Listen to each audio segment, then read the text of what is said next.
Hello dear, last classes logic circuits में हमने gets की बात करी। गेट्स के डिटेल के बाद हम अब इस लेसन के नेक्स्ट पोर्शन पे आते हैं, बूलियन मैथमेटिक्स या Boolean algebra. Boolean algebra basically computer language का फंडामेंटल है। जैसे हम मैथमेटिक्स के अंदर अर्थमेटिक्स की बात करते हैं, अलजेब्रा की बात करते हैं, अंकगणित, बीजगणित आपने बहुत छोटी क्लासेस से पढ़ना शुरू किया, उसी तरह से बूलियन अलजेब्रा एक थोड़ी डिफरेंट ब्रांच है। कारण यह है कि Boolean algebra fundamentally digital electronics का बेसिस है। यहाँ इनपुट दो ही हो सकते हैं, 0 और 1। तीसरी एंट्री नहीं हो सकती। एक नॉर्मल अलजेब्रा में हम कहते हैं a प्लस बी प्लस सी, तो एबीसी की कोई भी वैल्यू हो सकती है, होल नंबर हो सकता है, फ्रैक्शन हो सकता है, नेगेटिव नंबर हो सकता है, कुछ भी हो सकता है। लेकिन बूलियन अलजेब्रा इस हिसाब से डिजाइंड है कि यहाँ पर केवल और केवल दो ही एंट्री आनी है, 0 और 1। तो इस पूरी बूलियन अलजेब्रा से पूरी कंप्यूटर की कैलकुलेशन बेस्ड होती हैं। हम यहाँ बूलियन अलजेब्रा की कुछ बेसिक थ्योरम्स की बात करेंगे। ये बेसिक थ्योरम्स कुछ डायरेक्ट लिखी हैं, बहुत क्लियर हैं, मैंने कुछ के प्रूफ भी बनाए हैं जो आपके सामने लिखे हैं, लेकिन ये स्टैंडर्ड है, इनको हम कहीं भी यूज कर सकते हैं। यानी ये जो रिजल्ट्स हैं, जो भी मैंने यहाँ पर बनाई हैं, इन सब रिजल्ट्स को हम कहीं भी डायरेक्ट यूज कर सकते हैं। ये स्टैंडर्ड लॉ हैं बूलियन अलजेब्रा के। बिल्कुल दिमाग में क्लियर रखें, बूलियन अलजेब्रा दो ही एंट्री रखता है। कहीं कंफ्यूजन हो तो हम ट्रुथ टेबल से वहां वर्कआउट कर सकते हैं। मान लीजिए किसी रिजल्ट को, किसी एक्सप्रेशन को हम इससे सॉल्व नहीं कर पा रहे हैं, तो हम सीधे ट्रुथ टेबल के बेस पे भी वर्कआउट कर सकते हैं। तो देखिए, पहले मैं उन 3 थ्योरम की बात करता हूं जो अलजेब्रा जैसी बिल्कुल सेम है। मीन्स जो अलजेब्रा की थ्योरम से वही बूलियन अलजेब्रा पे। सबसे पहले बात हम करते हैं कम्यूटेशन लॉ या क्रम विनिमय। यहाँ क्रम विनिमय ये कहता है कि a प्लस बी करें या b प्लस ए करें। जैसे रूटीन अलजेब्रा में कहते हैं a प्लस बी और b प्लस ए की बात है, या a को b से मल्टीप्लाई करें और b को a से a की बात है। यहाँ मल्टीप्लाई वर्ड गलत है, क्योंकि बूलियन अलजेब्रा के हिसाब से डॉट का मतलब एंड है और प्लस का मतलब और है। तो सबसे पहले कम्यूटेशन लॉ कहता है a और b must be equal to b और a, and similarly a and b must be equal to b and a। यानी ये बेसिक कम्यूटेशन पे वैलिड है, इसको हम बहुत इजीली एक्सेप्ट करते हैं। प्रूफ की रिक्वायरमेंट हमें यहाँ नहीं है। सेकंड आता है दैट इज एसोसिएट लॉ, साहचर्य नियम। साहचर्य नियम का मतलब है कि अगर यहाँ 3 पैरामीटर हैं, a प्लस बी प्लस सी, तो पहले b प्लस सी करके फिर a ऐड करें, या a प्लस बी पहले करें और c बाद में प्लस करें, तो इक्वल रिजल्ट देगा। इन द सिमिलर वे पहले bc निकालें और देन a से एंड करें, या पहले ab का एंड निकालें देन c से एंड ऑपरेशन लगाएं, तो ये सेम रिजल्ट आएगा। ये बड़े कॉमन से लॉ हैं जो अलजेब्रा के वैलिड हैं यहाँ पर। नेक्स्ट है डिस्ट्रीब्यूशन लॉ। डिस्ट्रीब्यूशन लॉ कहता है a एंड b प्लस सी है, तो अगर हम चाहें तो ब्रैकेट को सॉल्व करके a and b plus a and c भी कह सकते हैं। ये तीनों लॉ बहुत कॉमन से, जो हम बहुत फंडामेंटल मैथ्स के समय से देखते हैं, वो के वही लॉ हैं, तो इसलिए हमारे लिए ये कोई भी अलग नहीं है। इसके बाद हम बात करते हैं, यहाँ सिंगल वेरिएबल की बात करते हैं। हमारे सिंगल वेरिएबल के अंदर कुछ ऑपरेशंस हैं, क्योंकि यहाँ 3 ऑपरेशन फंडामेंटल है, और एंड नॉट। तो और एंड नॉट की बात करते हैं, तो सबसे पहले और में क्या हो सकता है।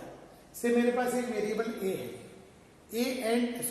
a और b करें तो देखिए a की वैल्यू 0 भी हो सकती है, 1 भी हो सकती है, लेकिन किसी भी चीज में 0 ऐड किया तो वो a ही आएगा। तो ये एंट्री बड़ी सिंपल सी लगती है, तो a प्लस 0 कितना होगा, a।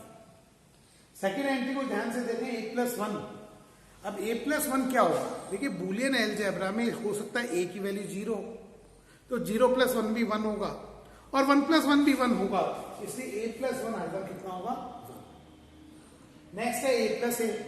अब a मान लीजिए 0 है, तो 0 प्लस 0 0 होगा, 1 है तो 1 प्लस 1 1 होगा, इसलिए a plus a must be equal to a। इसी तरह से a प्लस a बार। अब a और a बार में से एक 0 और एक 1 है, और 0 1 का ऐड करते हैं तो 1 आएगा। तो ये कुछ और के ऑपरेशंस हैं जिन्हें हम डायरेक्टली बूलियन एक्सप्रेशन सॉल्व करने में काम में लेते हैं।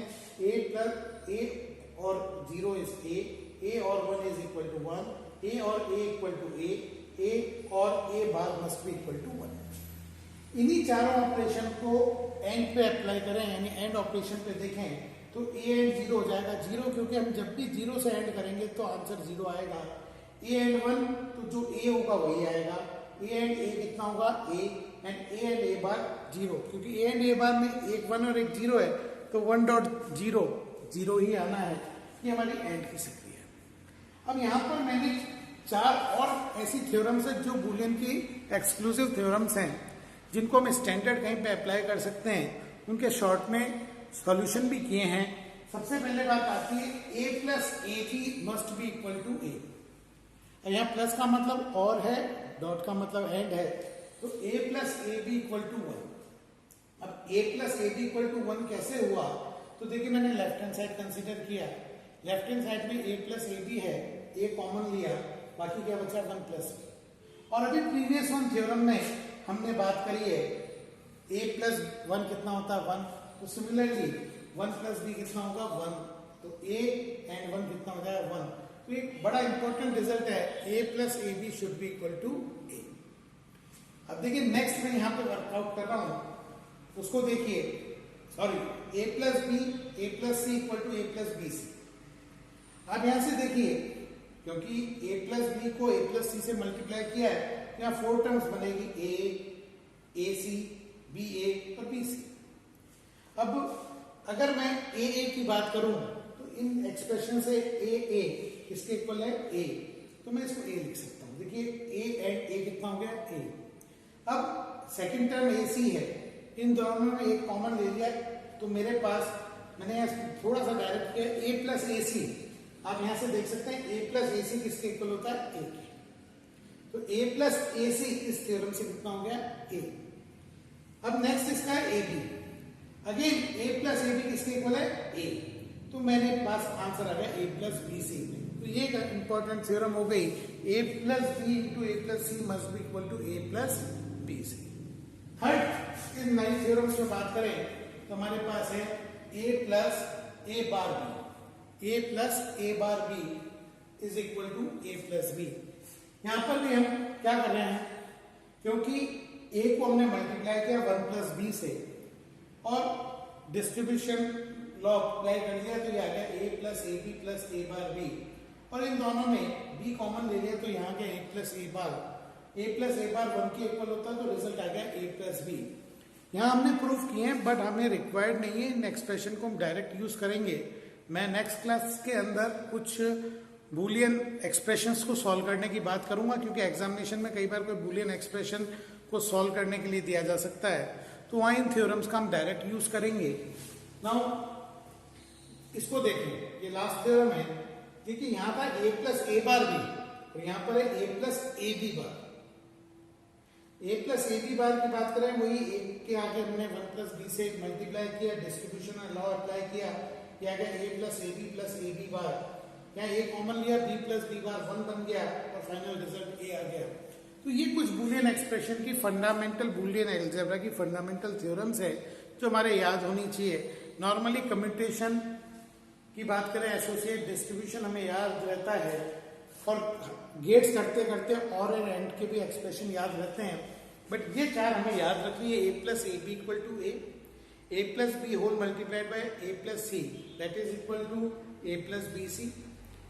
a plus A bar B, a plus A bar B is a plus B, but a plus A B bar is equal to a। इनको हम अगर याद रखते हैं तो हमें प्रॉब्लम सॉल्व करना आसान हो जाता है। नेक्स्ट क्लास में कुछ प्रॉब्लम्स की बात करेंगे। आज हमारी बेसिक बूलियन एक्सप्रेशंस की हमने यह बात कंप्लीट करी है। Thank you.